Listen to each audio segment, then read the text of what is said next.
কখনো কখনো শ্রীরামকৃষ্ণ শ্রীমর ধারণাশক্তি যাচাই করতেন কোনো বিশিষ্ট শব্দের ব্যাখ্যা প্রসঙ্গে।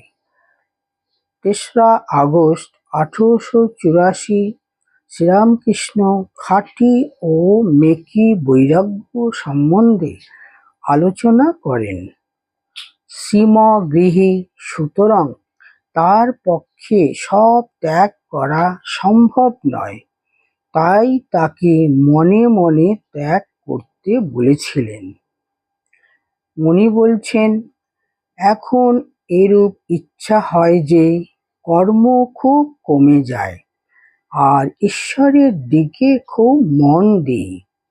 শ্রীরামকৃষ্ণ বলছেন, আহা, তা হবে বই কি, কিন্তু জ্ঞানী নির্লিপ্ত হয়ে সংসারে থাকতে পারে।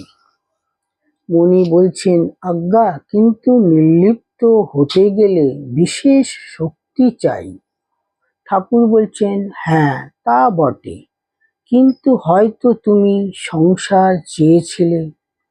কৃষ্ণ শ্রীমতীর হৃদয়েই ছিলেন, কিন্তু ইচ্ছা হলো তাই মানুষ রূপে লীলা। এখন প্রার্থনা করো যাতে এ সব কমে যায়, আর মন থেকে ত্যাগ হলেই হলো। মুনি বলছেন, সে যারা বাহিরে ত্যাগ করতে পারে না, উঁচু থাকের জন্য একেবারেই ত্যাগ, মনের ত্যাগ ও বাহিরের ত্যাগ। ঠাকুর চুপ করিয়া আছেন, আবার কথা কইতেছেন। বৈরাগ্যের কথা তখন কেমন শুনলে? মুনি বলছেন, আজ্ঞা, হ্যাঁ। শ্রীরামকৃষ্ণ বলছেন, বৈরাগ্য মানে কি বলো দেখি? মুনি বলছেন, বৈরাগ্য মানে শুধু সংসারে বিরাগ নয়, ঈশ্বরে অনুরাগ আর সংসারে বিরাগ। শ্রীরামকৃষ্ণ বলছেন, হ্যাঁ, ঠিক বলেছ। সংসারে টাকার দরকার বটে, কিন্তু উগনোর জন্য অত ভেবো না। যদিচ্ছা লাভ, এই ভালো। সঞ্চয়ের জন্য অত ভেবো না। যারা তাকে মন প্রাণ সমর্পণ করে, যারা তার ভক্ত শরণাগত, তারা ওসব অত ভাবে না। যত্র আয় তত্র ব্যয়। একদিন থেকে টাকা আসে আর একদিক থেকে খরচ হয়ে যায়, এর নাম যদিচ্ছা লাভ, গীতায় আছে। শ্রীরামকৃষ্ণ কথামৃতের জন্মকথা। বিভিন্ন সময়ে বিভিন্ন স্থানে শ্রীম মুগ্ধ ও উৎসুক সাধু ও ভক্তদের কথামৃতের জন্মকথা বলেছেন। অবতারের পার্শ্বদ ও নিরভিমান এই প্রিয় শিষ্যটির মনে গুরু রামকৃষ্ণের ধ্যান ও মুখে তার কথা সদা বর্ষিত হতো। লোকে জগৎ ভুলে এই ঋষি শ্রীমর কথা শুনত। একবার ঠাকুর আমাকে বলেছিলেন, তোমায় মায়ের একটু কাজ করতে হবে। ভাগবত পণ্ডিতকে একটি পাশ দিয়ে ঈশ্বর রেখে দেন, তা না হলে ভাগবত কে শোনাবে? রেখে দেন লোক শিক্ষার জন্য, মা সেই জন্য সংসারে রেখেছেন। ঈশ্বরের কাজ কতটা বুঝতে পারি, আমার ডায়েরি লেখার অভ্যেস আগে থেকেই ঠাকুর করিয়ে নিলেন।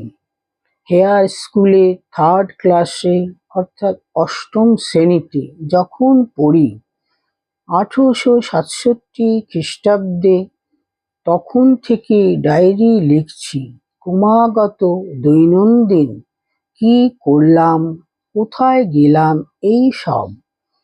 আর 1882 খ্রিস্টাব্দের ফেব্রুয়ারির শেষে ঠাকুরের দর্শন হলো।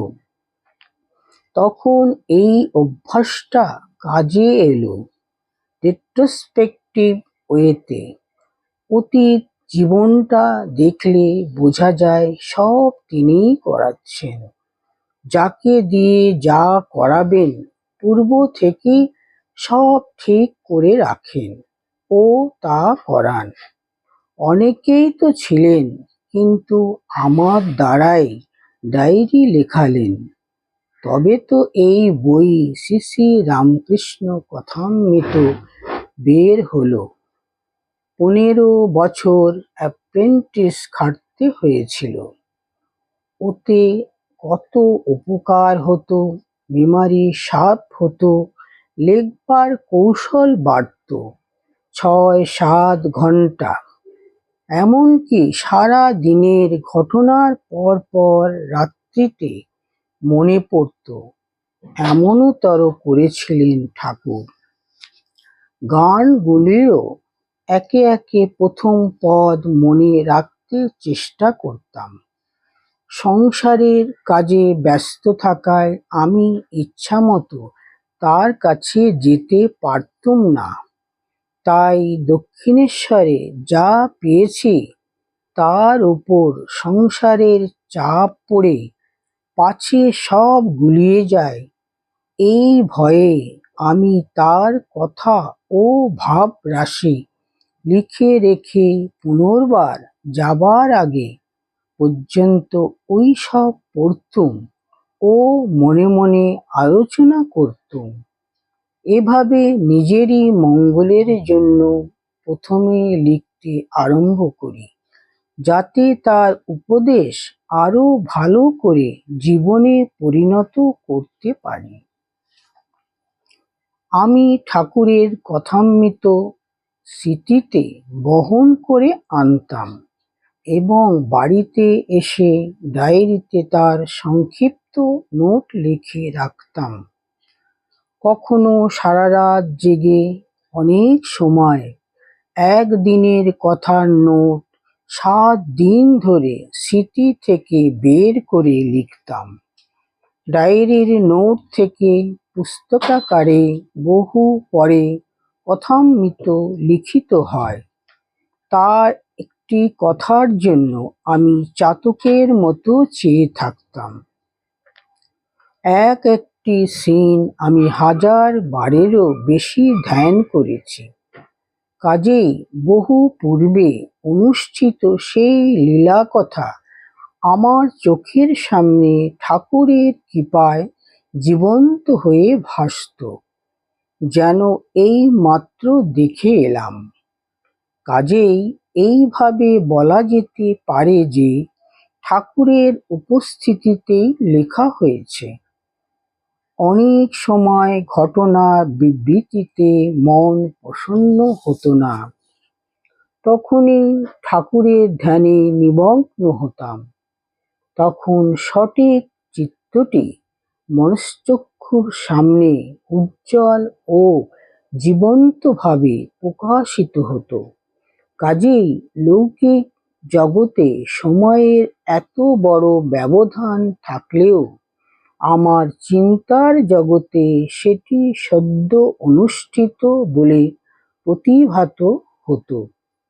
আমরা যা দেখেছি তা অন্যের নিকট থেকে সংগ্রহ করা নয়, সব নিজ কানে ঠাকুরের মুখ থেকে শোনা, নিজ চোখে দেখা।